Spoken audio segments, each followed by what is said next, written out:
पहले राउंड में bumper voting ने एनडीए के रणनीतिकारों को हिलाकर रख दिया। सबसे ज्यादा गृह मंत्री अमित शाह हिले हुए होंगे। दोस्तों, मैं ये नहीं कह रहा हूं, बल्कि खुद मुख्यमंत्री नीतीश कुमार के घर से मैसेज लीक हुआ है। एक नहीं, ढेर सारे मैसेज लीक हुए हैं। ये अपने आप में चौंकाने वाली खबर है। खुद नीतीश के घर से ही ये चौंकाने वाली जानकारी राहुल गांधी और तेजस्वी यादव के बीच भेजी जा रही है। बम्पर वोटिंग के परिणाम को खुद को पक्ष में बदलने के लिए गृह मंत्री अमित शाह क्या कर रहे हैं, एक एक जानकारी अब विपक्ष के पास पहुंच रही है। वो भी मुख्यमंत्री नीतीश कुमार के घर से ये जानकारी विपक्षी नेताओं के पास भेजी जा रही है। नमस्कार दोस्तों, मैं हूं परवीन सानी। अब दोस्तों, आप लोगों के अंदर ये सवाल आ रहा होगा, क्या ऐसा मुख्यमंत्री नीतीश कुमार के कहने पर तेजस्वी राहुल गांधी के पास मैसेज भेजा जा रहा है? क्या नीतीश कुमार भी यही चाहते हैं, इस बार किसी भी कीमत पर एनडीए की बिहार में वापसी ना हो पाए?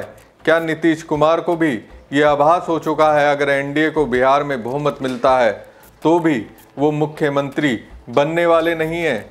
क्या नीतीश कुमार को ये यकीन हो गया है बीजेपी उन्हें फिर से कभी भी किसी भी कीमत पर मुख्यमंत्री तो नहीं बनने देने वाली है? दोस्तों, बिहार में पहले चरण की बम्पर वोटिंग से ये मैसेज आ चुका है। बिहार की जनता के दिलो दिमाग में मौजूदा सरकार के लिए क्या है? माना जा रहा है बिहार के लोगों ने जिस उत्साह के साथ पहले चरण में वोट किया, ये वोटिंग सरकार के खिलाफ है। इसलिए कहा जा रहा है 2 डिप्टी सीएम सम्राट चौधरी और विजय सिन्हा अपने अपने विधानसभा सीटें हार रहे हैं। इसके साथ ही 12 मंत्री भी चुनाव हार रहे हैं, लगभग तय है। और ऐसा लग रहा है दूसरे चरण की वोटिंग में जनता का मिजाज भी पहले चरण में हुई वोटिंग के जैसा ही रहने वाला है। पहले चरण की वोटिंग से एनडीए के रणनीतिकारों को लग रहा था कि उन्होंने जो झांसा बिहार के लोगों को देने का प्रयास किया, जो सपने दिखाए, उसके झांसे में वो आ जाएंगे, वैसा हुआ नहीं। अब जनता के मिजाज को जानते हुए अमित शाह ने वोटिंग के दौरान और उसके बाद पिछली बार के चुनावों की तरह जादूगारी दिखाने की तैयारी की है। इसके लिए प्रॉपर प्रैक्टिस भी कर रहे हैं। अब अमित शाह किस तरह की प्रैक्टिस कर रहे हैं, इसकी जानकारी आरजेडी नेता तेजस्वी यादव को वक्त रहते मिल चुकी है। दूसरे चरण का प्रचार प्रसार जो है आज खत्म हुआ और पूरा बिहार जो है एक तरफा हो रखा है।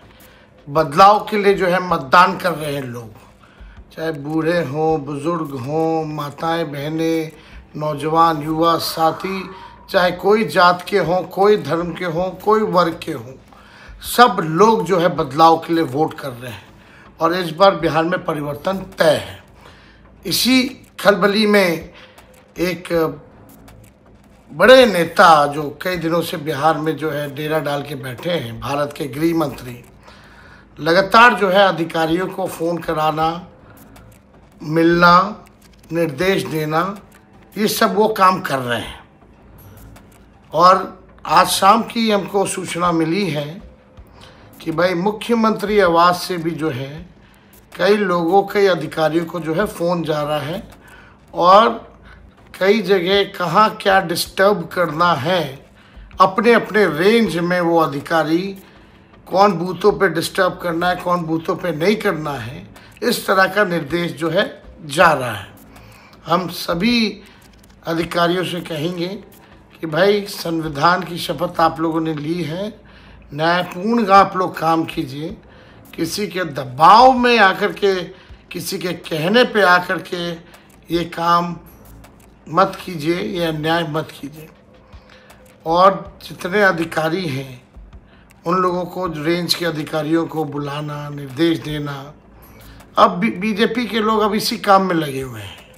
सीएम हाउस अब पूरा कौन कौन अधिकारी क्या क्या कर रहा है तेजस्वी को सब पता है और कई जानकारी जिन अधिकारियों को बुलाया गया है, फ़ोन पे निर्देश दिया गया है, वही अधिकारी हमको सूचना उनमें से ही लोग दे रहे हैं। इस तरह का काम किया जा रहा है। बीजेपी, उनके बड़े कद्दावर नेता, पूरा सीएम हाउस इसी मैनेजमेंट में लगा हुआ है। किन किन नेताओं को रात में उठाना है, विपक्षी दलों को, जो विपक्षी दल के जो नेता हैं, किन किन लोगों को रात में उठाओ, कौन सा बूथ कब डिस्टर्ब करना है, ये पूरा जो है उसी सिस्टम से ये लोग जो है काम कर रहे हैं। लेकिन मैं सभी अधिकारियों से कहूँगा कि न्याय कीजिएगा। अगर अन्याय कीजिएगा तो इस बार सब लोग मुस्तैद हैं। पूरी बिहार की जनता एक पांव पे खड़ी है। कहीं कोई गड़बड़ करेगा तो जनता मुंह तोड़ जवाब देने के लिए तैयार है। जय बिहार, जय महागठबंधन। तो सुना आपने, तेजस्वी कह रहे हैं प्रथम चरण के बाद एनडीए खेमे में भारी गमगीन का माहौल है। हार के खौफ से गृह मंत्री अधिकारियों से मिलकर एवं फोन पर धमकी दे रहे हैं। जहां टहलते हैं उस होटल के सीसीटीवी बंद करा देर रात्रि अधिकारियों को बुलाते हैं। अभी सीएम आवास से ईडी के चुंगल में फंसे महाभ्रष्ट अधिकारी फोन कर अधिकारियों को महागठबंधन के कार्यकर्ताओं को पुलिस के द्वारा वोटिंग के दिन तक डिटेन करने, महागठबंधन समर्पित मजबूत बूथों को डिस्टर्ब करने संबंधित निर्देश दिए जा रहे हैं। संबंधित रेंज के अधिकारी बैठक कर रहे हैं। बदलाव निश्चित है, इसलिए अधिकारी फोन करने वालों का स्क्रीनशॉट तक हमें भेज रहे हैं। तेजस्वी यादव का दावा है कि दो गुजराती जैसे जैसे बिहार पर कब्जा करना चाहते हैं। वो बिहार को अपना उपनिवेश बनाना चाहते हैं। बिहार की जनता संविधान विरोधी कार्य करने वाले सत्ताधारी नेताओं को कड़ा सबक सिखाने के लिए एक पैर पर खड़ी है। गणतंत्र की जननी बिहार में इनकी वोट चोरी हरगिज नहीं चलेगी। जनता हर प्रकार से यानी हर प्रकार से इनकी वोट चोरी और लोकतंत्र की डकैती को रोकने की तैयारी में है। दोस्तों, तेजस्वी यादव का दावा है सीएम आवास से भी उन्हें जानकारी मिल रही है। तो सवाल है कि जो जानकारी उनके पास सीएम आवास में मौजूद लोग दे रहे हैं, इसे नीतीश कुमार के कहने पर वो अधिकारी लीक कर रहे हैं। इस बीच आरजेडी सुप्रीमो लालू प्रसाद यादव ने एक बड़ी बात कही। इंडियन एक्सप्रेस अखबार को दिए एक विशेष इंटरव्यू में लालू ने कहा कि इस बार बिहार में चुनाव का मुख्य मुद्दा बेरोजगारी है। अगर उनकी पार्टी की सरकार बनती है तो वो बिहार से बेरोजगारी दूर करेंगे। नीतीश कुमार के साथ फिर से गठबंधन की संभावना से जुड़े एक सवाल पर लालू यादव ने कहा कि अब हम नीतीश कुमार को स्वीकार नहीं करेंगे। इसी से जुड़े एक अन्य काउंटर सवाल पर उन्होंने स्पष्ट किया कि हम नीतीश के संपर्क में नहीं है। इंडियन एक्सप्रेस लिखता है कि यदि एनडीए जीतता है और बीजेपी अगर नीतीश को मुख्यमंत्री नहीं बनाती तो क्या जेडीयू के मुखिया फिर से महागठबंधन की ओर रुख कर सकते हैं? क्योंकि पिछले दिनों केंद्रीय गृह मंत्री अमित शाह ने एक बयान देकर हलचल मचा दी थी। उन्होंने कहा था कि एनडीए नीतीश के नेतृत्व में चुनाव लड़ रही है, लेकिन मुख्यमंत्री नवनिर्वाचित विधायकों की ओर से चुना जाएगा। ये बयान नीतीश कैंप को नागवार गुजरा। बाद में कई एनडीए नेताओं ने स्पष्ट किया कि गठबंधन की जीत पर नीतीश ही मुख्यमंत्री होंगे, लेकिन सवाल अभी भी बरकरार है। दोस्तों, लालू और नीतीश ने पिछले 35 सालों में बिहार की सियासत को बार बार नया आकार दिया। कभी प्रतिद्वंदी रहे तो कभी एक दूसरे के सहारा बने। 2015 और 2022 में नीतीश ने आरजेडी से हाथ मिलाकर लालू परिवार की अहमियत बनाए रखी। दोनों बार तेजस्वी को उप मुख्यमंत्री बनाया गया। बदले में लालू ने गठबंधन में मुख्यमंत्री पद पर दावा न करके नीतीश को खुला रास्ता दिया। अखबार लिखता है कि नीतीश की चतुराई से यादव परिवार का वोट बैंक बीजेपी की ओर ना सरक सके। यदि यादवों का प्रभाव कमजोर पड़ता तो बीजेपी स्वतंत्र रूप से मजबूत हो जाती और नीतीश की हैसियत सिकुड़ जाती।